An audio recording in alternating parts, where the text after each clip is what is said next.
ایک مرتبہ پھر پروگرام میں آپ کو خوش آمدید کہتا ہوں۔ ناظرین، حضرت ابو ہریرہ رضی اللہ تعالی عنہ سے روایت ہے کہ نبی کریم صلی اللہ علیہ وآلہ وسلم نے ارشاد فرمایا، جب کوئی بندہ گناہ کرتا ہے اور پھر کہتا ہے کہ اے میرے رب، میں نے گناہ کیا، تو مجھے معاف کر دے، اس کا رب کہتا ہے، میرا بندہ جانتا ہے کہ اس کا رب ہے جو اس کے گناہوں کو معاف کرتا ہے اور گناہ کی وجہ سے اس کی پکڑ بھی کرتا ہے، میں نے اپنے بندے کو معاف کر دیا۔ پھر کچھ عرصے کے بعد، جتنا کہ عرصہ اللہ کو منظور ہوتا ہے، گناہ سے رکنے کے بعد بندہ پھر گناہ کر بیٹھتا ہے اور عرض کرتا ہے کہ اے میرے رب، میں نے ایک اور گناہ کر لیا، تو مجھے بخش دے۔ اللہ سبحانہ و تعالی ارشاد فرماتا ہے، میرا بندہ جانتا ہے کہ اس کا کوئی رب ہے جو گناہ کو معاف بھی کرتا ہے اور اس کی وجہ سے اس کی پکڑ بھی کرتا ہے، لہذا اللہ سبحانہ و تعالی ارشاد فرماتا ہے کہ میں نے اس کے گناہ کو معاف کر دیا۔ بندہ پھر گناہ کرتا ہے اور کہتا ہے کہ اے میرے رب، میں نے ایک اور گناہ کر لیا ہے، آپ مجھے بخش دیجیے۔ اللہ تعالیٰ پھر ارشاد فرماتا ہے، میرا ایک بندہ ہے جو جانتا ہے کہ اس کا ایک رب ہے جو گناہ معاف بھی کرتا ہے اور اس کی پکڑتا بھی ہے، یعنی اس کی پکڑ بھی کرتا ہے، اس کی گناہوں پر اس کو جکڑ بھی لیتا ہے، میں نے اپنے بندے کو معاف کیا۔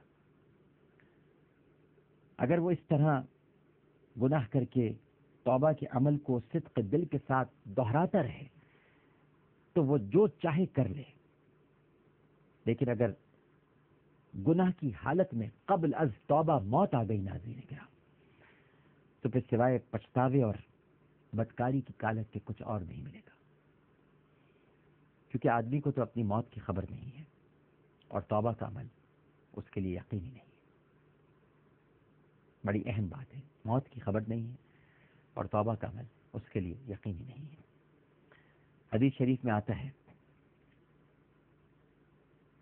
انما الاعمال بالخواتیم، اعمال کا مدار خاتمے پر ہے۔ تو ایسے شخص کی زندگی کی کا آخر ناظرین کرام اگر گناہ میں ہو گیا صرف، تو حسرت ہی ہوگی اور بار بار گناہ کرنے کی یہ نحوست بھی ہوتی ہے کہ اس کو توبہ کی توفیق بھی نہیں ملتی اور وہ گناہوں پر جری ہو جاتا ہے، طاقتور ہو جاتا ہے۔ اس لیے اس حدیث کے اس جملے کو سامنے رکھ کر ہمیں گناہوں پر جرت نہیں کرنی چاہیے۔ اللہ تعالیٰ سب کو گناہوں سے محفوظ رکھے۔ حضرت ابن مسعود رضی اللہ تعالیٰ عنہ بہت بڑے صحابی ہیں، ارشاد فرماتے ہیں کہ نبی کریم صلی اللہ علیہ وآلہ وسلم نے ارشاد فرمایا، التائب من الذنب کما اللہ ذنب لہ، گناہ سے توبہ کرنے والا شخص اس طرح ہو جاتا ہے جیسے اس نے کوئی گناہ ہی نہ کیا ہو۔ آپ صرف حدیث کے ان الفاظ پر غور کیجیے، توبہ کرنے والا شخص ایسے ہو جاتا ہے جیسے اس نے کوئی گناہ ہی نہ کیا ہو۔ اب اس سے بڑھ کر پروردگار کی مہربانی اور کیا ہوگی؟ آپ گناہ بھی کرتے ہیں اور جب توبہ کرتے ہیں تو ایسے ہو جاتے ہیں کہ آپ سے کوئی گناہ سرزد ہی نہیں ہوا ہے۔ حضرت ابن عمر رضی اللہ تعالی عنہما ارشاد فرماتے ہیں کہ نبی کریم صلی اللہ علیہ وآلہ وسلم کا ارشاد پاک ہے، اللہ تعالیٰ بندے کی توبہ کو قبول کرتا رہتا ہے جب تک کہ وہ موت کے غرغرے کی حالت کو نہ پہنچے۔ اسی طرح حضرت ابو ہریرہ رضی اللہ تعالی عنہ سے روایت ہے کہ نبی کریم صلی اللہ علیہ وآلہ وسلم نے ارشاد فرمایا کہ بنی اسرائیل میں دو شخص آپس میں بھائی بنے ہوئے تھے، ایک گناہ کرتا تھا، دوسرا عبادت کی مشقت اٹھاتا تھا۔ یہ مشقت اٹھانے والا دوسرے کو ہر وقت گناہ میں دیکھتا تو کہتا باز آ جا، باز آ جا، مت کیا کر گناہ۔ ایک دن اس کے گناہ میں مصروف دیکھا تو کہا باز آ جا۔ اس نے کہا بھائی مجھے اور میرے رب کو تنہا چھوڑ دے، تو میرا نگراں مقرر نہیں کیا گیا ہے۔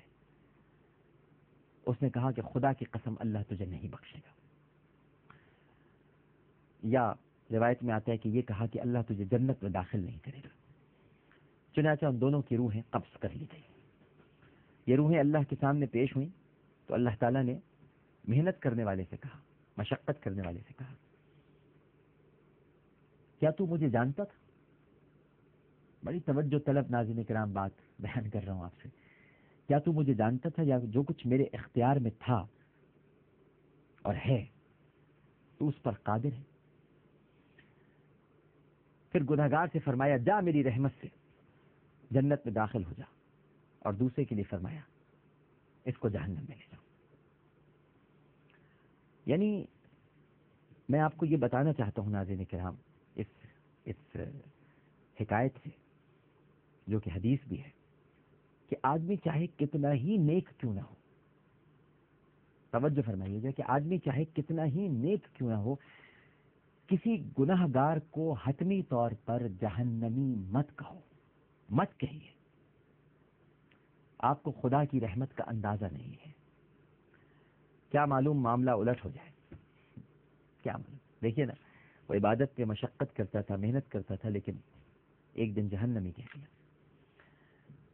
گناہگار کو بھی ناظرین کرام اس حدیث کو پڑھنے کے بعد اترانا نہیں چاہیے. یہ میں سمجھانے کے لیے بیان کر رہا ہوں. جس طرح عبادت گزار کو کسی گناہگار کو جہنمی نہیں کہنا چاہیے، اسی لیے گناہگار کو بھی گناہ پہ اترانا نہیں چاہیے.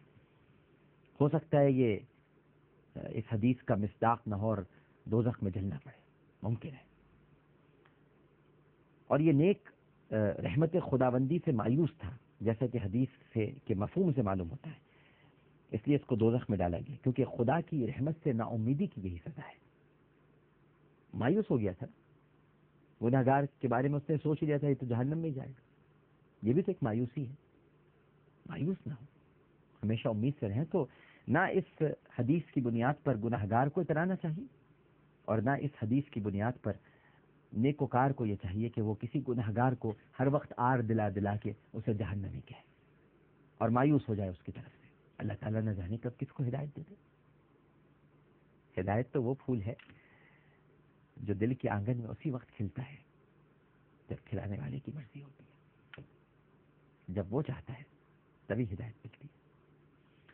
کسی کے کہنے سے،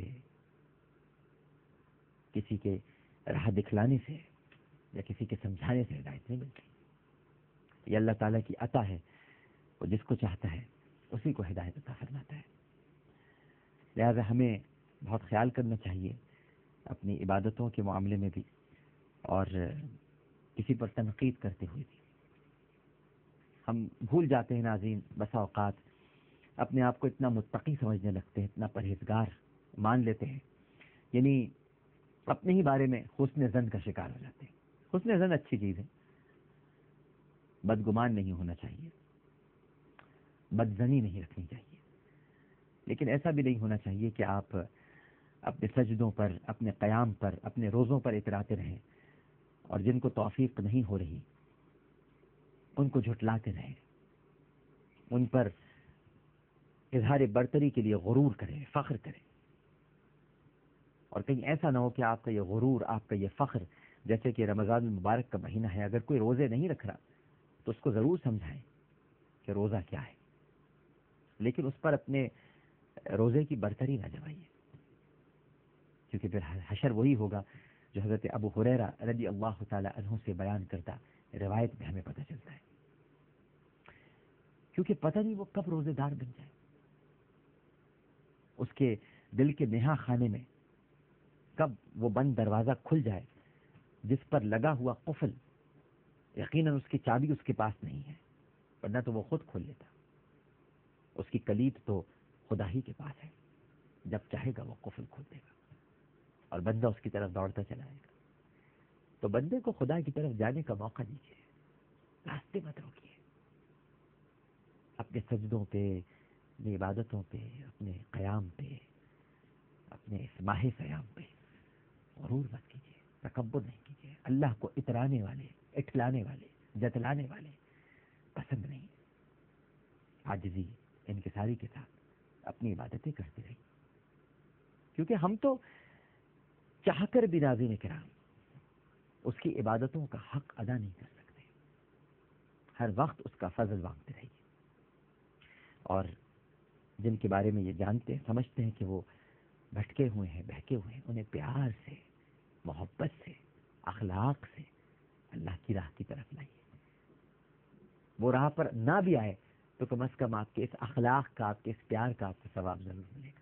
لیکن اگر جھڑکا آپ نے، ان کی توہین کی، آپ کو تو پتہ ہی نہیں جناب نماز کیا ہوتی ہے، تلاوت کیسے کی جاتی ہے، کیا غلط کام آپ کریں، یہ سب چیزیں اللہ کی بارگاہ میں قابل قبول نہیں. پروگرام پیش کرتے ہوئے کوئی غلطی، کوئی سہو تو اپنے رب کے حضور معافی کا خواستگار اور توبہ کا طلبگار ہوں. میری کسی بات سے اگر آپ کو تکلیف پہنچی ہو، طبیعت پر کوئی گرہ گزری ہو، تو میں بھی آپ سے معافی مانگتا ہوں. درگزر فرمائیے گا. عامر لیاقت حسین کو اجازت دیجیے. زندگی رہی انشاءاللہ اگلے پروگرام میں اسی وقت اسی چینل پر آپ سے پھر ملاقات ہوگی. اللہ حافظ.